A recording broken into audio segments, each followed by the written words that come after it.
hundumti keenya fuula Waaqayyoo fuulduratti kaanee dhaabannee yaada kadhataa keessa taanee sagalee Waaqayyoo yeroo ni dubbifamu dhageenya. Obboloota tarii booddee dhuftan yoo jiraattan akkasin dhageessanan barbaada. Kutaa har'aatiif nuu kenname macaafa qulqulluu keessan banuu dhiisaati mee yaaduma kadhataa keessa taa'aati dhaggeeffadha. Waan sagaleen Waaqayyoo isiniin jedhu waan inni hunduma keenyaan jedhu mee yaada sassaabaadhaan yoo isinitti tola ta'ee ija keenyallee dunuunfannee haa dhaggeeffannu. Maal naan jedhaa jira sagaleen Waaqayyoo kutaa kana keessa. Kan ija keenya dunuunfannuuf hisaabii kan biraan qabnu iji keenya asiif achi ilaalee yaada keenya kan tamsaafneef duwwaadha. Mee yaada keenya hundumaatiin fuula Waaqayyoo duratti haa dhaggeeffannu. Iddoo sila dubbifnee turen irra deebi'ee dubbisa.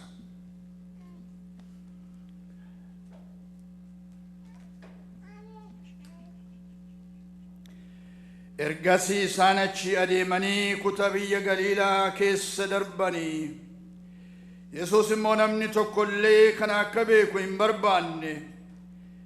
Inni ilmi namaa harka namootaatti dabarfamee hin kennama. Isaan isa hin ajjeesu.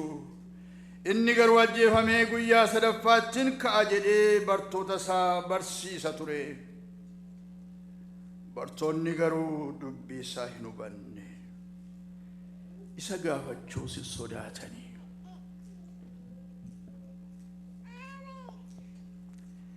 Kana booddee isaanii Qifirnaahoomin dhaqanii.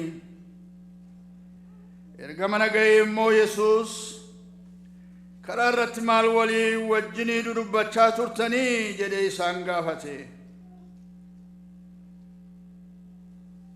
Isaan garuu eenyutu caalinna laata jedhanii karaa irratti walii wajjin dudubbachaa waan turaniif calluma jedhan.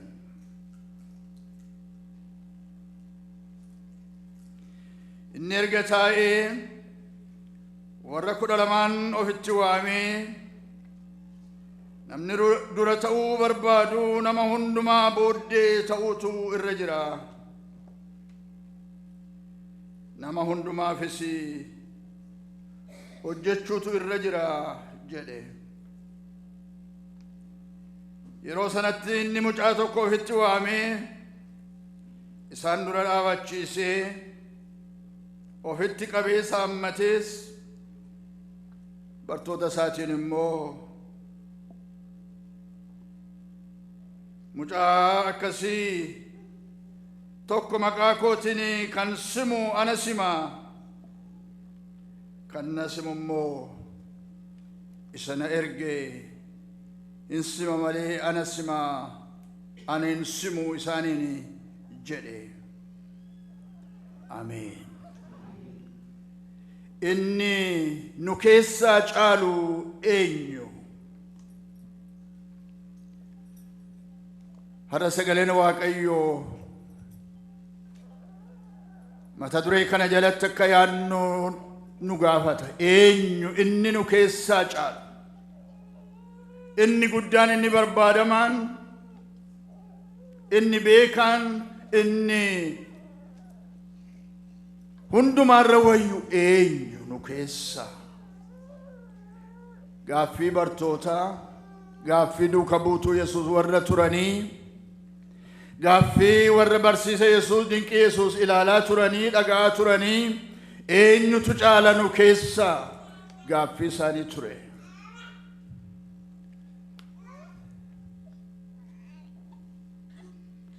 Yaa Waaqayyo, har'a immoo garaa keenyaaf yaada keenya keessa kan naanna'u situ beeka. Waan nuyi baafneen dubbanne mul'ifneen nu agarsiifne baay'eetu jira jireenya keenya keessa kan naanna'u. Waa'ee eenyummaa keenyaa, waa'ee dandeettii keenyaa, karaa garaa garaatiin namoota warra kaan irra wayyuu keenya tarii yaada keenyaaf qalbii keenya keessa kan naannessinu yoo jiraate ati beekta. Eenyurrayyuu hin wayyinu nuyi fuula kee duratti dadhaboota, cubbamoota, hundumti keenya hir'inaaf mudaa qabna. Gaaffiin kun gaaffii bartootaa ture, warra Yesuusii wajjin turanii. Gaaffiin kun har'a biyya lafaa keessas deddeebi'aa jira. Gaaffiin kun har'as namoota baay'ee rakkiseera. Gaaffiin kun rakkina guddaas uumeera. Eenyutu caala nu keessa? Ganama kana garaa keenyaaf yaada keenya qalbii keenyatti akka ati dubbattu Gooftaa si kadhanna. Maqaa keessa tolaadhaaf isa qulqulluudhaati jedhii nu dhagahi. Ameen. Ta'a. Waaqayyo isin haa eebbisu. Yaadi kun yaada biyya lafaa jeeqaa tureef jeeqaa jiru. Yaada namoota gargar baasu, yaada maatii diige, yaada nagaa nama dhowwate, yaada tokkummaa diigeedha. Yaadi iddoo kanatti bartooti dhiyeessan. Eenyu inni nu keessaa caalu? Kan wayyu eenyu? Namni dhaggeeffachuun nurra jiru, namni geggeessuun isaa ta'u, namni hundumtuu gara isaa ilaaluun kan barbaachisu eenyu? Bartoota 12 ta'anii warra kaan dura bu'anii barsiisaa isa ta'e, beekamaa guddaa isa ta'e duukaa bu'uun isaaniif ga'aa hin turre. Namooti 60,000 isaan booddeedhaan dacha'anii yaa'aa jiru. Isaan fuuldura Kiristoostu jira, itti aananii bartootatu jira. Ammayyuu bartoota keessaa eenyu akka caalu, eenyu dura bu'aa ta'uun akka irra jiru, eenyu murtoo kennuun akka barbaachisu waliin wajjiniini waliin mormu, waliin wajjin dudubbatu turan jedha sagaleen Waaqayyo. Kun rakkina bartoota yeroo sana turanii tureera. Har'a immoo rakkina biyya lafaati. Har'a immoo rakkina kiristaanotaati. Har'a immoo rakkina maatiiti. Har'a immoo rakkina koo, rakkina keessaniidha. Eenyutu caala? Eenyutu dhaga'ama? Eenyutu murtoo kenna? Eenyutu eenyurra wayya? Kan jedhu gaaffii bara dheeraadhaa jalqabanii ilmaan namootaa irratti rakkataa turanii ammas baramma jirru keessa irratti rakkataa jiru. Waliigaltee kan nama dhowwe, tokkummaa kan nama dhowwe, maatii keessatti rakkina kan fide, biyya keessatti rakkina kan fide, maatii eenyutu caala jechuu, jireenya eenyutu caala jechuu har'as biyya lafaa keessatti danqaa guddaa uumaa kan jiruuf nagaa kan nama dhowwate. Inni kun gaaffii har'as yaada keenya keessa naanna'uudha. Yaada koo malee yaadi kan biraan hin jiru, ilaalcha koo malee ilaalchi kan biraan hin jiru.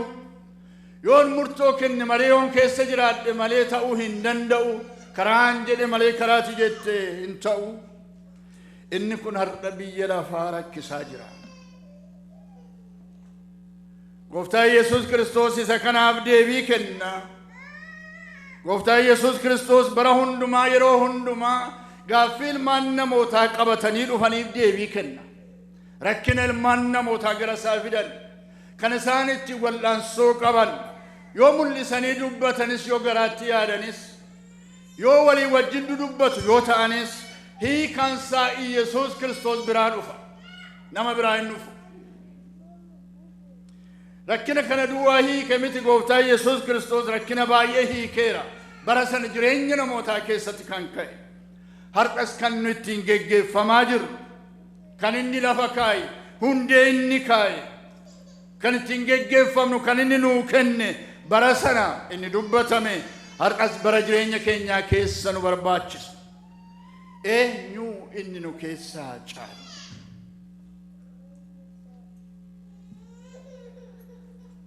Lakkoofsa 30 kan jiru yoo ilaaltanii,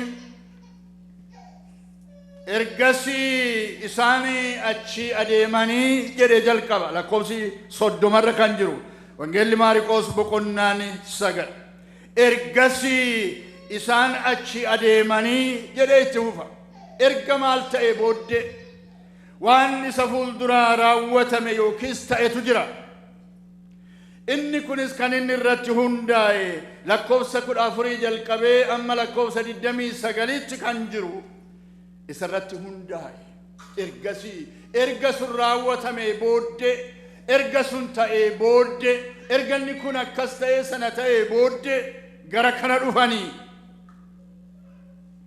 ergasii achi adeemanii gara biyya Galiilaa keessa darbani.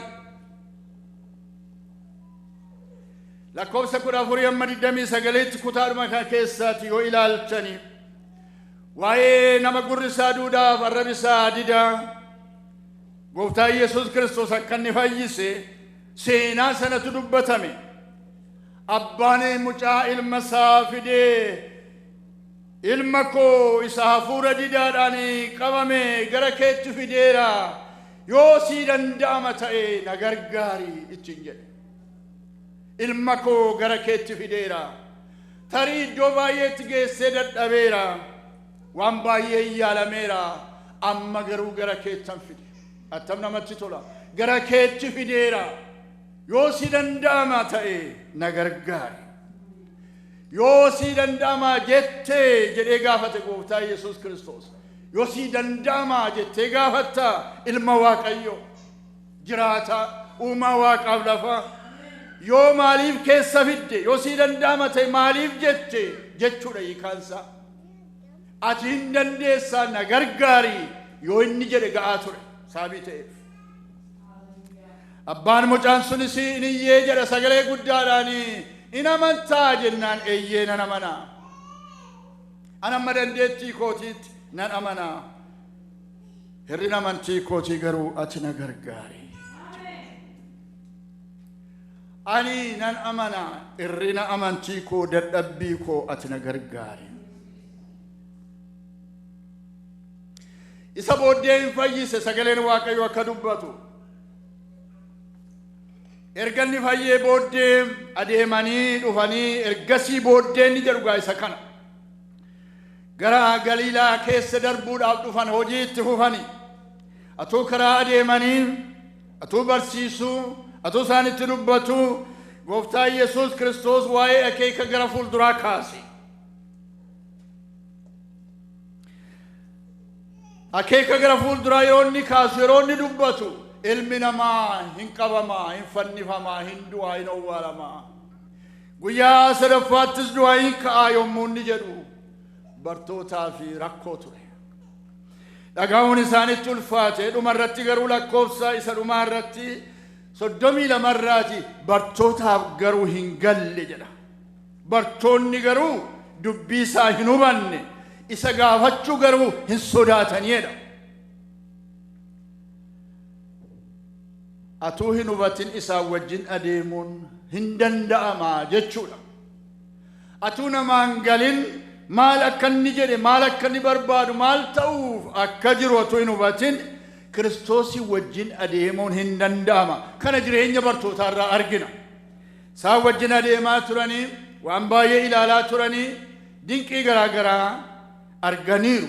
Garuu sagantaa isa gara fuula duraa yeroo inni dubbatu waa'ee fayyina keenya, waa'ee fayyina isaanii, waa'ee seenaan biyya lafaa geeddaramu, waa'ee seenaan ilmaan namootaa geeddaramu yeroo inni dubbatu karaa du'uuf du'aa ka'uu isaati isaaniif hin galle. Isa malee immoo akka fayyinni hin jirre sagaleen Waaqayyoo bal'inaan nutti dubbata. Akeeka Waaqayyoo kun akka ta'e. Egaa lakkoofsa 33 jalqabdanii immoo amma lakkoofsa 37 immoo yoo ilaaltan kutaan sila dubbise keessaati gaaffii dhiyeessanii jedha. Akka mata duree isaarraa ni kaa'e. Inni caalu nu keessaa eenyu? Inni waa'ee sagantaa gara fuula duraa haasa'a. Waa'ee du'uuf du'aa ka'uu haasa'a. Isaaniin garuu kan dhibee jiru, kan rakkisaa jiru eenyutu nu keessaa caala? Waan inni dubbatu badaa iddoo guddaayyuu hin kennineef.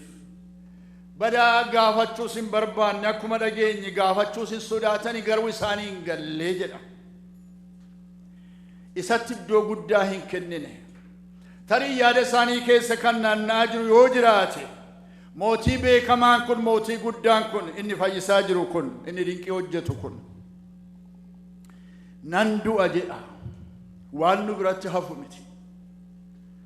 Garuu amma biyya lafaa keessa yeroo inni jiru kana karaa isaa ulfina arganneerra. Karaa isaa maqaan keenya beekameera.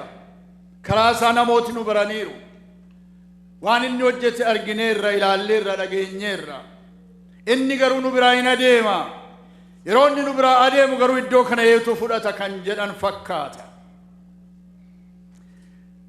Haasaa waan inni dubbate wajjin walii hin galle, unrelevant, waan walitti hin taane. ofii isaanii gidduutti haasa'u jalqaban eenyutu caala nu keessa waan gooftaa Yesuus Kiristoos dubbataa jiru hundumaa lafa kaa'an kutaa kana duwwaa miti iddoo garaagaraatti sagaleen Waaqayyoo hin dubbata bartooti yeroo isaanii galuu didee isa gooftaan dubbate dhiisanii waan kan biraa yeroo isaan dubbatan waan kan biraa yeroo isaanii yaadan hiikaa kan biraa yeroo isaanitti kennan iddoo garaagaraatti dubbatameera isa kana keessa illee ilaaluu hin dandeenyu idduma kanarratti lakkoofsa 32 irratti isaaniif hin galle jedha hin hubanne jedha wangeelaa Yohaannis boqonnaa 12 lakkoofsa 16 kan jiru yoo ilaaltanii gooftaa Yesuus Kiristoos ulfinaan yeroo inni Yerusaalemitti galu yeroo namooti baala mukaa ciranii fuula isaa dura naqanii yeroo namooti kaan immoo uffata ofirraa baasanii hafanii yeroo hoosaa'inaa jedhanii namooti iyyanii ililchanii bifa mootii simataniin yeroo isa simatanii waan nama dinqu bartootaaf hin galle jedha sagaleen Waaqayyo bartootaaf garuu hin galle isaan si'a duraa kana hin hubanne jedha lakkoofsa 16 irraati Yohaannis boqonnaa 12 lakkoofsa 16 bartoonni isaa si'a duraa kana hin hubanne isaaniif hin galle ulfina isaatti erga ol fudhatame booddee waa'ee isaatiif akka dubbatame hubatan jedha erga yeroon darbe erga hundumtuu raawwatame yeroo sana hubatan that's too late Waaqayyo kana nuunaa oolchu yeroo isaatti hubachuun kan nu barbaachisu hubachuu dadhabuun yeroo isaatti gochuun kan nurraa eegamu gochuu dadhabuun ijoollee Waaqayyootiif kiristiyaanotaaf baay'ee itti gaafatama guddaadha kana duwwaa utuu hin taane wangeela Maatewos keessatti iddoo garaagaraatti baay'een dubbatameera garuu Maatewos 16 keessattis kanuma kana fakkaatu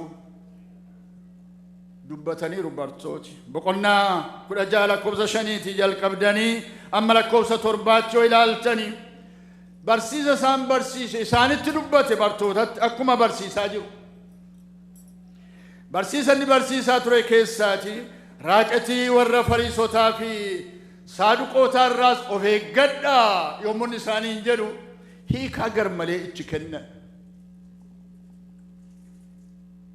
ammallee isaanii hin galle raacatii warra Fariisotaa fi raacatii warra Saaduqootaa irraa of eeggadhaa yommuu isaaniin jedhu isaan immoo dubbicha garmalee hubatanii kana jechuunsaa isanuu buddeena fudhatanii fakkas jedha jedhanii deebii kennan isanuu buddeena fudhatanii isanuu harka duwwaa deemnuuf raacatii Samaalitti geessan raacatii nyaataatti geessan garuu dubbiinsaa isa miti raacatii cubbuu raacatii of tuulummaa ana duwwaatu danda'a ana duwwaatu beeka Waaqayyo ana duwwaatti dubbate karaa koo saba bira ga'a namalee saba kan biraatti nama kan biraatti hin dubbatu jedhanii warra of tuulan kanarra of eeggadha jechuusaa ture raawwatee isaaniif hin galle isanuu buddeena fudhataniif akkas jedha waliin ilaalu raawwate kanaaf akka nuun jedha gara yaada isaanii gara hiikaa kan ofii isaaniitti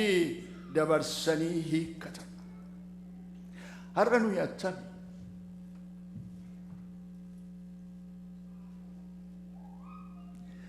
waan amantiin keenya nutti waan sagaleen Waaqayyoo nutti akka ta'utti nu galee hubanne hiikkanne ittiin guyyaa guyyaatti jiraanna moo akkamittiin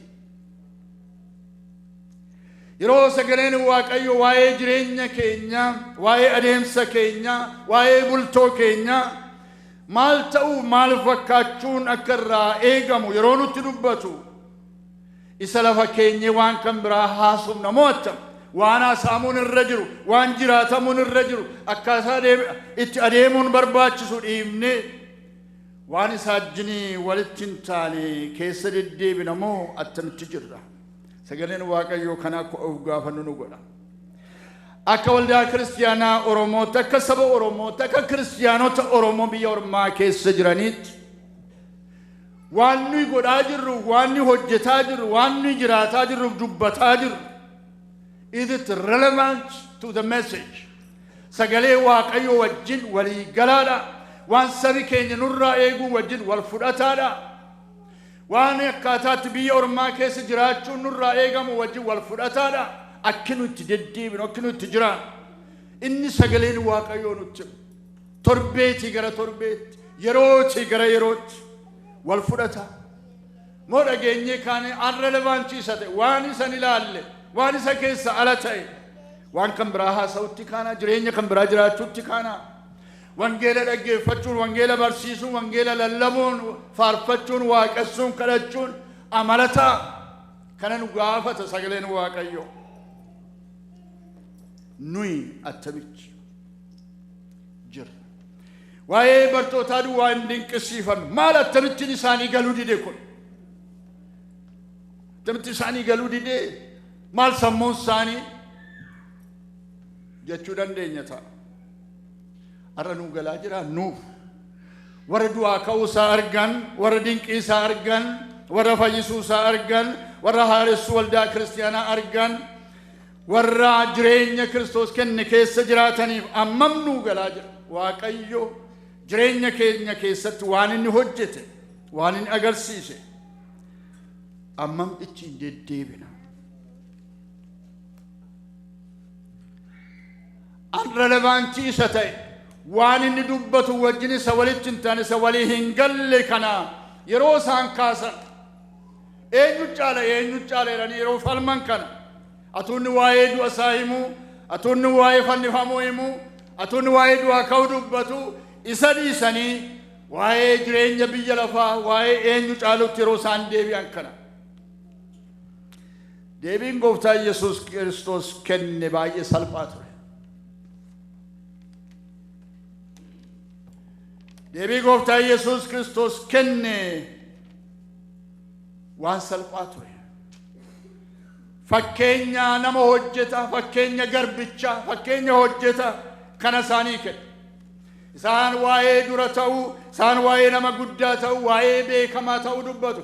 Inni immoo waa'ee nama sadhuma taa'uu, waa'ee isa namaa hojjetaa jiru, waa'ee isa nama hin beekamne, waa'ee isa nama galata hin qabne, waa'ee isaa kaaseeti akkas ta'uu qabdu yoo dura ta'uu barbaaddanii jedha. Baay'ee namaan galu gargar fagoodha kun.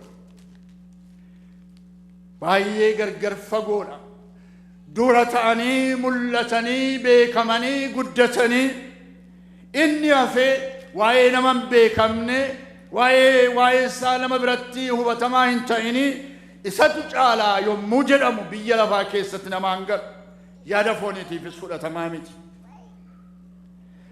Amma yeroo kanaa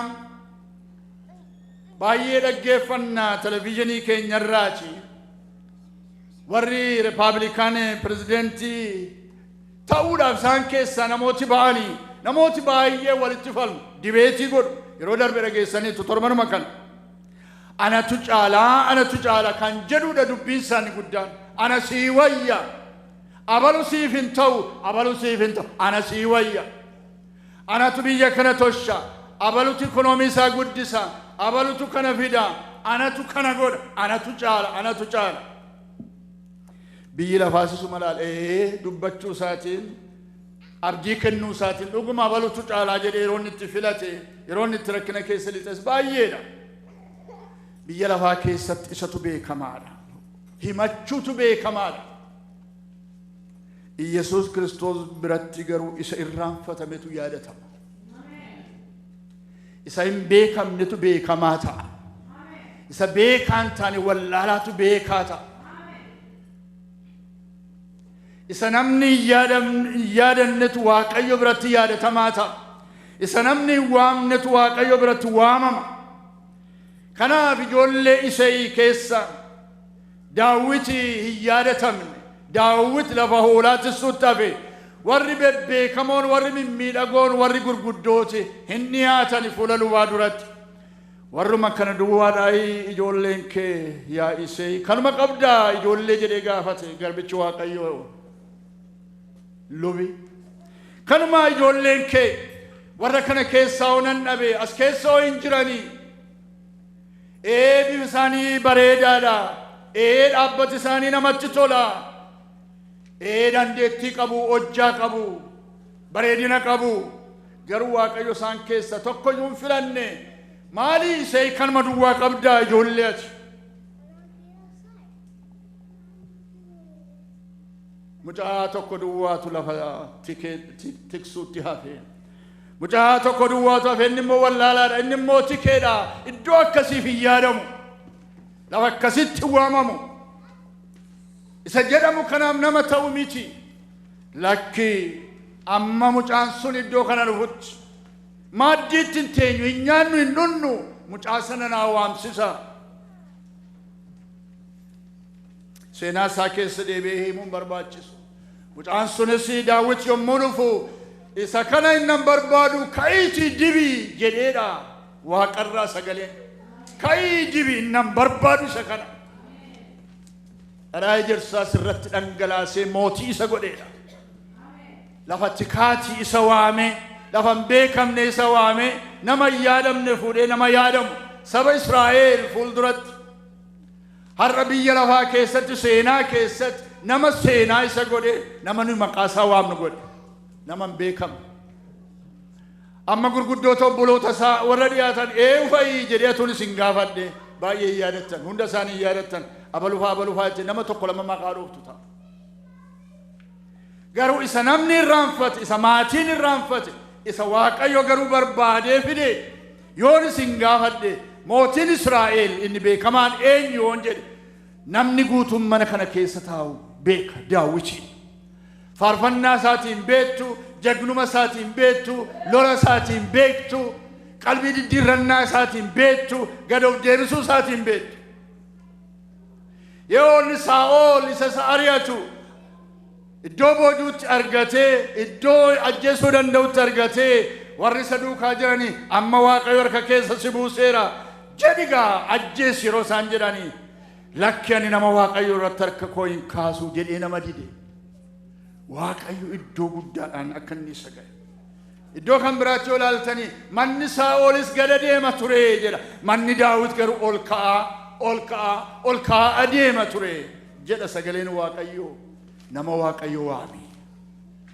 Nama Waaqayyo iddoo dhossaatii isa fide. Milikkita hojjetaa ta'u.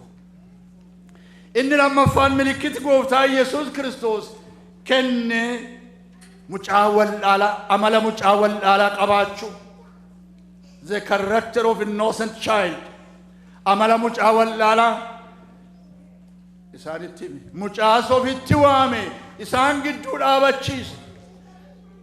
Bartootaaf kun yeelloodha. Mucaa ofitti waame, mucaa homaan beekne, mucaa ijoollee garatti deebi'u waan gochuun isaa ta'u kan hin beekne mucaa waame akka mucaa kanaa ta'a. Yoo akka mucaa kanaa ta'uudha yoo baattan mootummaa Waaqayyootti hin galtan isin. Yeroo ittiin jedhu baay'ee isaaniif arrabsoo fakkaata. Maaliif fakkeenyi mucaa akka fudhatames baay'een keenya hin beekna. Ijoolleen hin abdatu, ijoolleen hin amanatu, ijoolleen of dandeenye jedhanii qofaa isaanii hin ba'anii maatii isaanii wajjin ba'u. Ijoolleen Waaqayyo akkas karakterii akkas yoo qabaattan isin ijoollee Waaqayyooti. Anatu mul'ata, anatu beekama jedhanii dhimma hin qabanii iddoo taa'umsaan filatanii lafa maatiin isaan kaa'ee taa'u.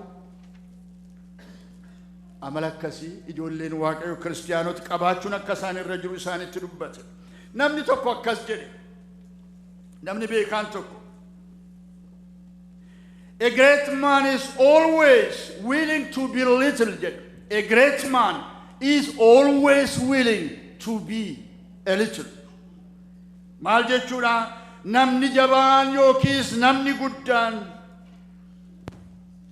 nama xinnoo ta'uudhaaf yeroo hundumaa qophaa'aadha jechuudha. Namni jabaan, namni beekamaan, namni guddaan yeroo hundumaa nama xinnoo ta'ee gad of deebisuudhaaf qophaa'aadha. Namni kan biraan immoo akkas jedhe. The soul is healed by being with children. lubbuun namaa kan isheen fayyitu kan isheen jajjabaattu ijoollee wajjin yommuu oolaniidha.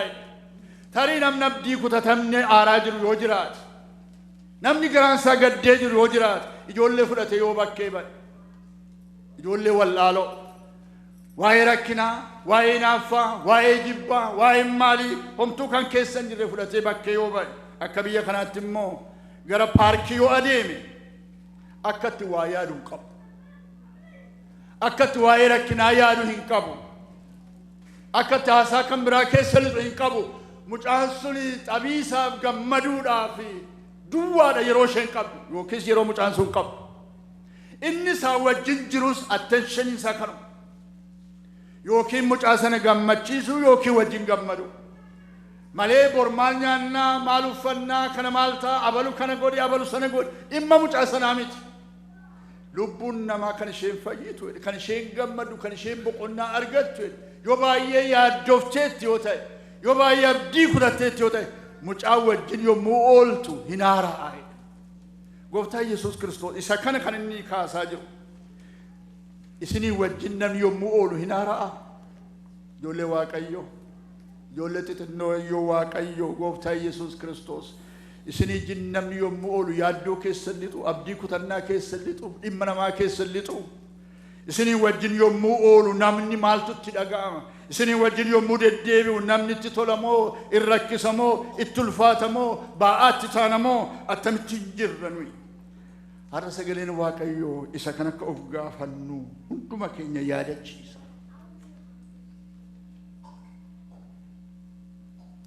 Baay'ee dhageenyeerra sagalee kana bara dheeraadhaaf aturra deddeebinee lallabuu barsiisuu dhiifnellee baay'ee namatti tola. Maaliif? Amma dhaga'uun nurra jiru ol dhageenyeerra. Amma beekuun nurra jiru ol waa'ee kanaa beekneerra.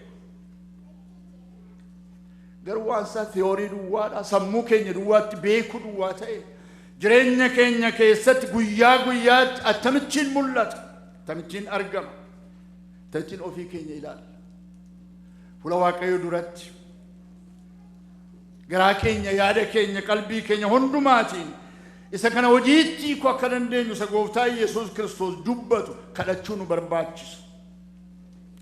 Yeroo nuyi caalaatti of mul'isuu guddaa ta'u yeroo nuyi barbaadu, yeroo nuyi caalaatti gaddeebinuudha. Of tuulummaan yeroo dhuftu jedhe Solomoon. Of tuulummaan yeroo dhuftu egaa gaddeebiin dhiyaateera. Of tuulummaa keessa of tuulummaatti aanee kan dhufu, of guddisuu keessa itti dhiyaatee kan dhufu yookiis immoo ana malee namni kan biraan hin jiru keessa yommuu dhufu xinneenya namaatu dhiyaataa jira jechuu isaati. Yeroo nuyi immoo gad of deebifnu fuula Waaqayyoo duratti Gooftichi immoo ol nu kaasa. Kanaaf harka Waaqayyoo isa jabaa jalatti gad of deebisa. Inni immoo yeroo isaatti ol isin kaasa jedhe Yaaqoob. Yeroo isaatti ol isin kaasa. Yeroo Waaqayyoo eeggachuun baay'ee barbaachisaadha. Gooftaan Yesuus Kiristoos yeroo Waaqayyoo abbaa eeggate Filiphisiiyuus boqonnaa 2 isa kana nutti hima. Harka Waaqayyoo Waaqa jiraata, harka abbaa isaa jala of gashe, Waaqayyoo garuu ol isa kaase jedha. Maqaa caalus isaa kenne, jilbi hundumtuus isaaf hin sagada. Waaqayyo amma kanaatti ol kaasa warra isatti of kennan, warra isa abdatan. Waaqayyo sagalee isa dhageenye guyyaa guyyaatti yerootii gara yerootti isa dhageenyu kana jireenya keenyaaf adeemsa keenyaan agarsiisuu akka dandeenyu hunduma keenya haa gargaaru. Ameen. Mee kadhanna Waaqayyoon. Waaqayyo garaa keenyaaf yaada keenya keessatti sagalee isa dubbatame kana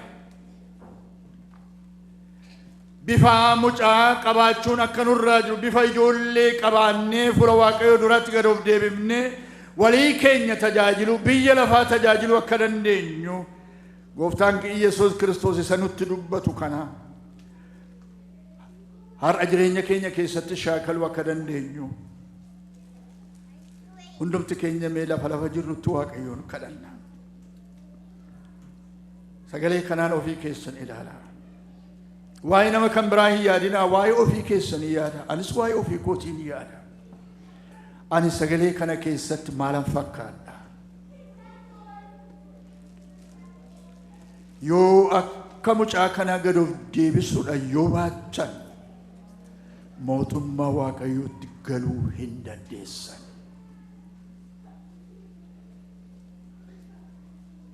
Mama sin qabu irra dibaas miti mul'ataan yoo akkas ta'uudha baachan mootummaa waaqayyootti galuu hin dandeessan. Yoo mootummaa waaqayyootti galuu hin barbaanne yoo ta'ani hundumti keenya kanaaf as jirra, kana barbaanna. Kanaafuu amala mucaa, amala ijoollee qulqullummaadhaan warra deebi'anii yoo lolan warra dafanii araaramanii warra waa'ee saboriif hin yaaddofne warra ofan danda'a jedhanii mana kan ofii isaaniitti hin galle ijoollee warra abbaa isaaniif haadha isaanii duwwaa irratti hirkatanii jiraatanii fakkeenya sana fudhachuutu nuu ta'a. Abbaa keessanitti hirkadhaa. Abbaa keessan isa waaqarraa isa sin kaasuu danda'u lafa kuftanii lafa dadhabdanii isa duwwaatti hirkadhaa. Sagaleen kee jiraataadha, sagaleen kee amanamaadha. Sagalee kana yeroo baay'ee dhageenya yaa Waaqayyo jireenya keenya keessatti baay'ee nutti dubbatan, baay'ee baran.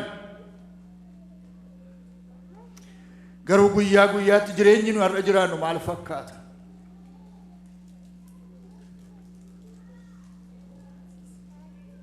Maal fakkaata jireenyi keenya? Hin argita, si dhoksuu hin dandeenyu. Of tuulummaadhaan mana baay'eetu diigame. Anis hin dhiisu jechuurraa kan ka'e. Situ balleesse ana miti, situ balleesse waliin jechuurraa kan ka'e. Ati dhugaan qabdu, atis dhugaan qabdu waliin jechuurraa kan ka'e. Karaa kan koo malee karaa kan kee hin ta'u jechuurraa kan ka'e. Mana meeqatu diigame, biyya meeqatu gargar ba'e, waldaa kiristiyaanaa meeqatu gargar ba'e. Inni ilaalta yaa Waaqayyo rakkina biyya lafaa keessa jiru, rakkinni kun si duwwaatiin hiikamuu danda'a. Garaa ijoollee wallaaloo kan namaa kennuu danda'u, nama haaressuu kan danda'u, qulqullummaatti nama jiraachisuu kan danda'u si duwwaadha. Si duwwaa amananna, si duwwaa abdanna. Dandeettii ofii keenyaatti hin hirkannu, beekumsa ofii keenyaa hin abdannu, abbaa keenyaa si abdanna. Amala ijoollee qabaadhaa isa jette kana qabaachuudhaaf wal'aansoo akka qabnu, akka shaakallu guyyaa guyyaatti mana keenya keessatti walii keenyaa wajjin hojiitti koo akka dandeenyu ati nu gargaari. Sagalee dhageenyeen akka jiraannus humna isaa nuu kenni. Hafuura qulqulluu kana goota galanni ulfinni siif haa ta'u. Maqaa Kiristoos Yesuus isa hundumaa danda'uutiin si kadhanna. Ameen. Galanni Waaqayyoof haa ta'u. Amma kanatti aansinee beeksisa waldaa kiristiyaanaa dhageenya.